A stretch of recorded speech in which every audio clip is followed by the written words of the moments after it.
Armand Shkullaku është i ashpër në reagimin e tij për mediat që sipas gazetarit mbajnë anën e një të korruptuarit si Edi Rama. Shkullaku thotë se mediat në vend që të merren me korrupsionin në nivel ministror e kryebashkiakësh, merren me Partinë Demokratike, që në fakt prej më shumë se një dekade vijon të jetë në opozitë. Teksa i ka rreshtuar të gjitha shkeljet dhe abuzimet e Ramës e qeverisë së tij, Shkullaku thotë se mediat nuk e shohin këtë, por hiqen sikur mbrojnë moralin dhe këtë e gjejnë tek pala më e dobët opozita. Në përballjen me bandat e PS-s në Qarqe, po do vendosë emra me peshë dhe për humbjen u shpreh me cinizëm ndër të tjera Shkullaku, sërish mediat fajsojnë opozitën dhe kryedemokratin Berisha. Këta hiqen sikur mbrojnë një moral. Ky është problemi dhe moralin e kërkojnë te pala më e dobët. Ai ka vënë Suel Çelën, ky ka vënë të moralizotin që bën libra.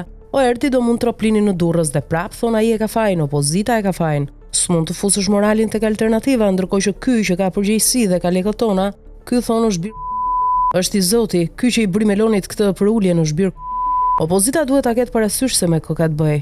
Nëse vazhdon me djem të mirë të ndërtoj fushata me një përballje regjim, për mua ka gabim. Rama e përdor parlamentin si do qefi. Opozita duhet i përgjigjet me të njëjtën gjuhë. Opozita po nuk zgjodhi rrugë rezistence dhe organizimi, nuk bën gjë tjetër, thot Shkullaku.